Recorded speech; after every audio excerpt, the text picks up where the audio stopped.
then Scotland, then Northern Ireland.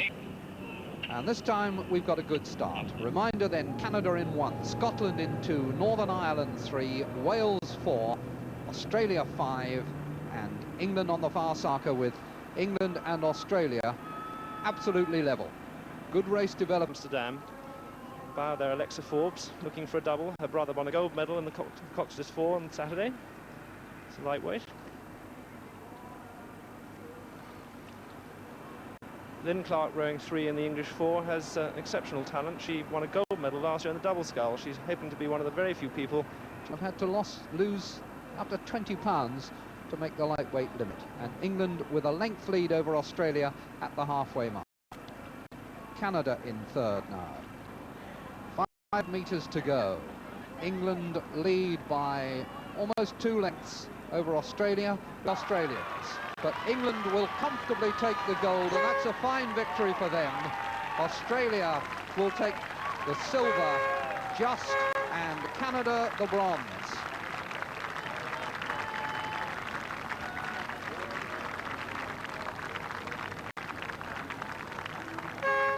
Kind of psychological boost that spreads very quickly through a squad.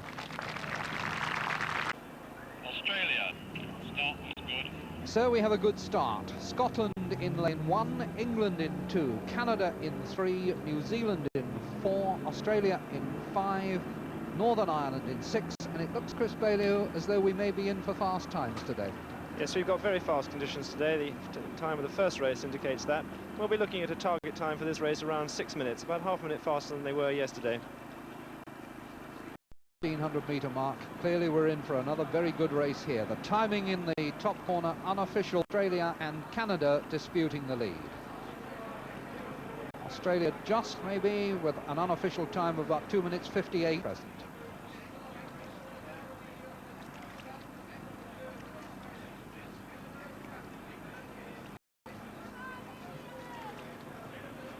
And with 500 meters to go, Canada by half a length from New Zealand. England pulling to be the tightest final we've seen so far, and Canada take it by inches from New Zealand. England have come through well to take the bronze, leaving Australia in 4th place. Are you ready? Go! So just a quick check on the lane order.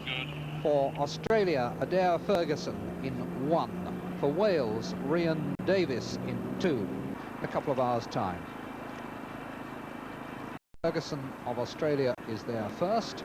Beryl Crockford of England second. Australia, New Zealand, Canada, England, the order at the moment. We're approaching halfway, the 1000-meter mark. Time in the top left corner of your screen is unofficial. The New Zealander, Philippa Baker.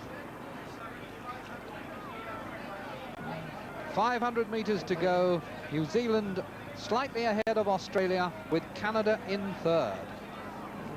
England 4, Ferguson for Australia, and Baker for New Zealand. She's still sculling apparently well within herself, and the Australian is showing signs of some stress. The closest to finishes, and the Australian found. Ready? Canada. Ready? Go! In the heats of this event, England and Scotland were the winners, and Canada won the repechage. But New Zealand also could prove to be a pair to be reckoned with around him in his other 2 events. Here at bow, Andy Holmes. They've been a very successful partnership as they go through 1500 meters. The unofficial time 1 minute 32.3, and that is already 5 seconds faster. 10. Big men who move beautifully together. And now Henley in 84 and 85, but this year were beaten. And another indication of how fast the time is, 3 minutes 11.7. It's 15 seconds faster than they were in their heat. Scotland holding on well in second. In 1984, they twice beat the nominated crew for the world for the Olympic Games, and nevertheless weren't sent them hard. 4:55 26.7 as they go through the 500-metre mark. They're now nearly half a... Now well in sight of the stand spectators, about 250 metres or a little more to go for Holmes and Redgrave. And pace in that last 250 metres. That great race going on. And there can't be more than... About a canvas from Scotland for the silver medals. It'll be Holmes and Redgrave now, and just silver for New Zealand, and the first ever Scottish rowing medals are bronze. So that's 1,500 metres, with New Zealand leading from Canada, with Gillian Bond of England third, Adair Ferguson of Australia fourth, and Brian Davis of Wales fifth. Gillian Bond of England, who's lying third currently, is also a lightweight. She normally takes... From Nottingham, only 5 feet 5. Foster leading at this point. He's got much more than a foot wide. Just think of keeping your balance on a foot ruler.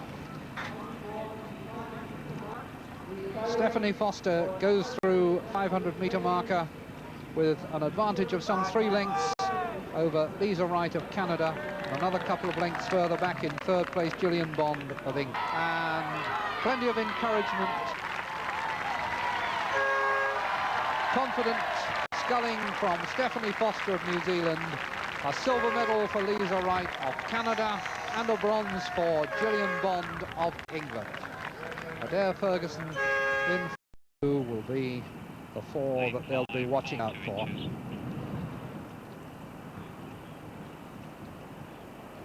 New Zealand indicating that they're... Hang on to the boat. Ready, go! That looks like a good start, so a reminder that it is Scotland in lane 1, New Zealand in 2, England 3, Canada 4, Australia 5, Wales 6. The last rowing final of the 13th Commonwealth Games, potentially the best race of the lot.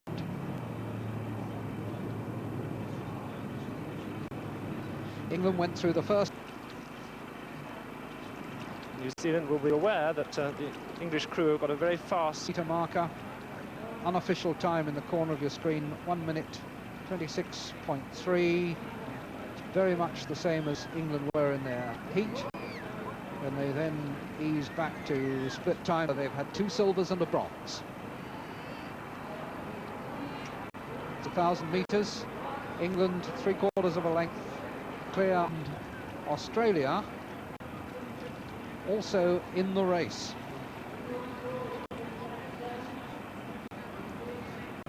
700. And victory here would put England at the top of the...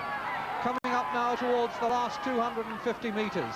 Australia on the far side, maybe just ahead of New Zealand for second. England now almost a length ahead in the gold medal position. 250 metres to go. It's England first, New Zealand holding their nerve, holding their technique, and it's going to be another gold medal for England. England first, Australia second, New Zealand third, coming to the line now, and England have done it. The New Zealanders just get the silver, and Australia, England, Scotland, and Redgrave goes out. Start is good. The start is at the moment. It's Verdonk, who came here as reserve for the 8, but is now beginning to wonder about the possibility of a medal in the single sculls. 15 stone 10, 6'5". He's in a field where most of the other sculls are untried. 1 minute 43 at the 1,500 metre mark, which is 3.5 canvas behind Redgrave in third. Stephen Redgrave sculling well within his normal rhythm race between Powell and Redgrave.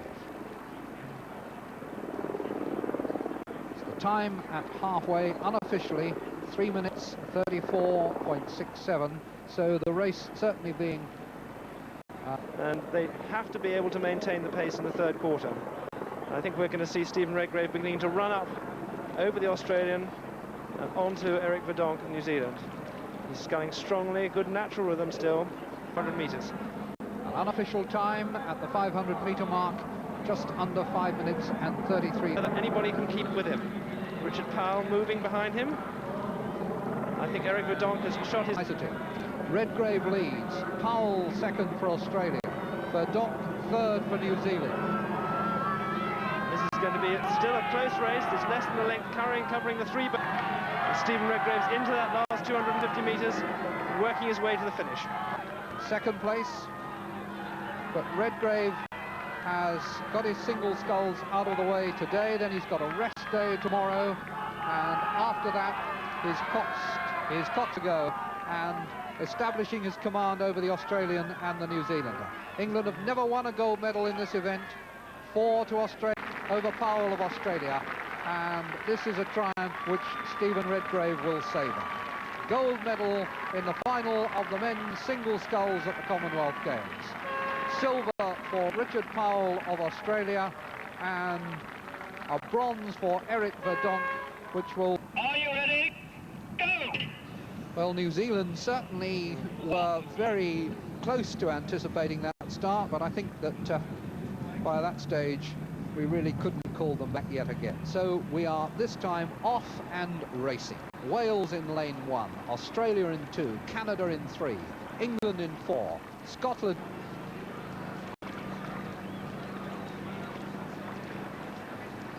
It's developing already. This Commonwealth Games regattas monopolised by those two countries and England. But it was New Zealand who had the advantage. Just in the foreground there, the bow of the Australian boat. For the length. Well, we've lost somebody from the Welsh boat. Halfway. New Zealand by about half a length from Australia. Then Canada and England. Crews are very much aware that they're on trial here in order to justify going on to the World Championships in Nottingham. Look at that rough water. You can see those waves breaking over the crews there. Nothing in it at all. 500 metres to go. I think Australia England coming up in the to challenge. They're pulling out in front now, and it's a question of whether New Zealand can hold on to an English challenge which is coming up fast. They've got about a minute to make this challenge and get up. Australians, 250 metres to go. Australia first. Nothing now between New Zealand and metres to go. England applying the pressure. New Zealand beginning to crack. Australia pulling away. Australia are going to get the gold, but England will get the silver. Coming to the line now. Australia win. England take the silver, and it is tight between Canada and New Zealand for the bronze. Tremendous race, Chris. Yes, a fantastic race, and a beautifully tasked, not just one man, but two.